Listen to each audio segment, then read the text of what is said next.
Radio Cayman's newsroom, I'm Shanda Gallego with your latest news.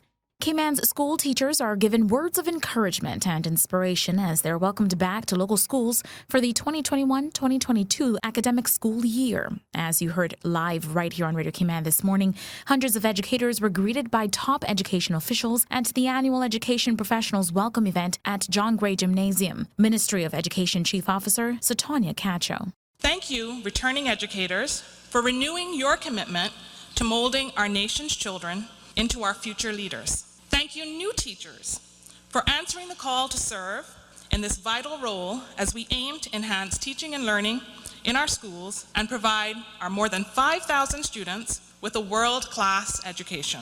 Ms. Cacho reminded educators that they don't just teach, they inspire, and asked them to be a teacher for the whole child, academically and socially. The path of an educator, whether teacher, counselor, support aide, librarian, administrative assistant, psychologist, therapist, is not straightforward. It is a winding and often bumpy road. It is truly a calling, and I'm therefore very proud to be given the opportunity to welcome all of our country's educators in this way. Brand new Director of Education Services Mark Ray touted Cayman's diverse teacher pool while also welcoming the new crop of educators. What each and every one of us brings to the table makes up this beautiful tapestry that we call our education system. We are really blessed. You're from all over the globe. I want to say a special good morning to our 61 new educators joining our team. So what's the focus this year? Your schools have to have strong leadership that's held accountable for student progress. We have to have quality teachers that believe that students can achieve. We have to have students that grow and develop by reflecting on their learning, describing what they know, and knowing what they need to do to improve. We have to have robust plans for continuity of work for whatever circumstance befalls us. We need to have a clear understanding of data, the role that it plays in decision making, planning, and ultimately student achievement. And we need to have consistency in good practice. Mr. Ray took the opportunity to recognize the principals at Lehman E. Scott, Clifton Hunter, and Lighthouse Schools, which all achieved a good rating during the latest round of school inspections by the Office of Education Standards.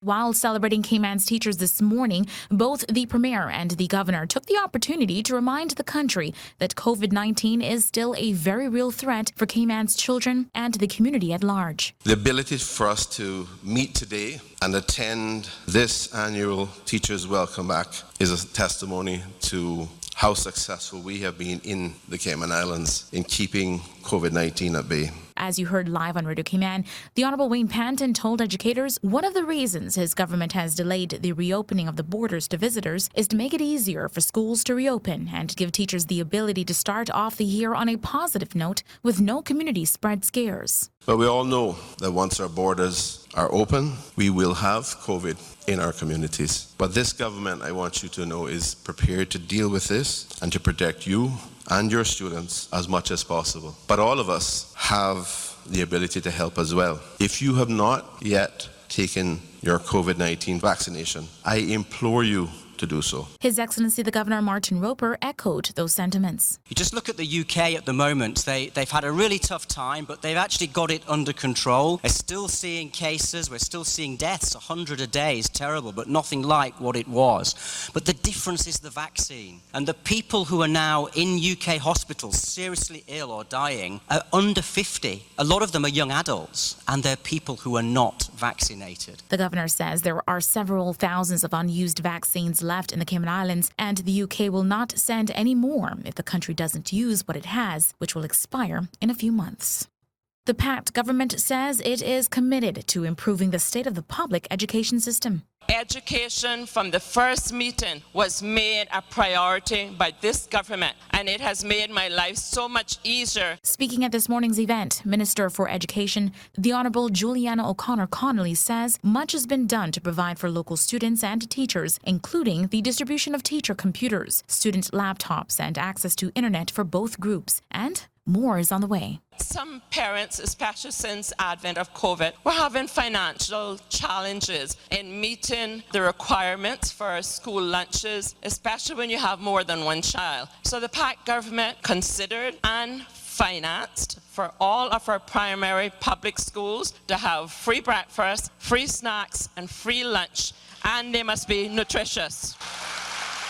The minister also announced new provisions for school assistance in the lower levels. I asked, and I'm happy to report this morning, that the Honourable Premier and their colleagues in the PAC team have given sufficient funding to give us assistant teachers starting this upcoming budget. 80 more assistant teachers, which will cover up to grade 6 in our public primary schools. And in the following year, we'll go up to year 9 having assistant teachers. While a previous commitment to raise teacher salaries announced a few years ago has not yet been possible, the minister says she is hoping that commitment will be fulfilled in the 2022-2023 school year. 12 customers are still without power Monday. That according to the latest update from Caribbean Utilities Company Limited, CUC. As of 3 p.m. today, power was restored to nearly all of CUC customers. Officials say plans are to restore power to these customers by midnight tonight, with the exception of one customer who will remain off until tomorrow morning. There are a small number of customers whose premises sustained damage and the property was disconnected to enable the customer to carry out repairs. These customers are reminded that they should contact a licensed electrician and obtain approval from the government's building control unit, which is required prior to the CUC connection. If your neighbors have electricity and you remain without power, you're asked to leave a message on the CUC's outage hotline at 945-1282, which is being monitored by the CUC team. To report downed power lines, fires, or other electrical safety issues, call 911. The National Roads Authority, NRA, releases its schedule for drain cleaning and debris management island-wide, that for the period starting today through Wednesday. Details now from Radio Cayman's Felicia Rankin-Solins. Vegetation and debris management will continue in the following areas, working with the National Roads Authority's private contractors.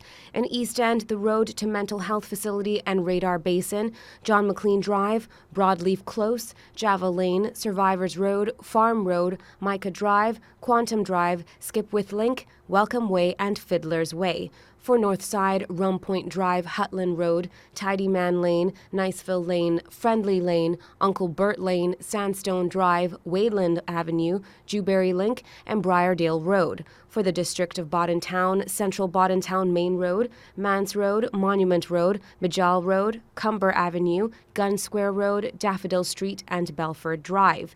In Savannah, Daniels Drive, Armstrong Avenue, Lottery Road, Cadet Drive, Damsel Close, Agricola Drive, and Stonewall Drive.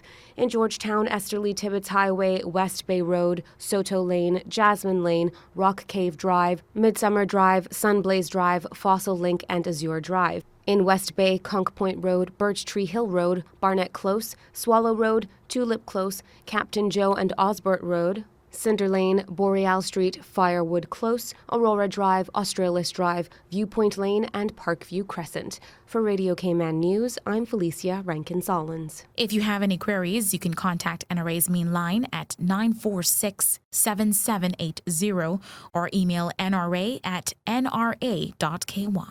Finally in the news, the Chief Medical Officer, Dr. John Lee, reports 999 COVID-19 tests have been carried out since this was last reported on Friday. There were 5 positive test results in travelers. To date, there have been 100,164 COVID-19 vaccinations given in total in the Cayman Islands. Of these, 72% of Cayman's population have had at least one dose of the COVID-19 vaccine, and 69% have completed the 2-dose course. That is your latest local news from Radio Cayman's newsroom. I'm Shanda. Gallego.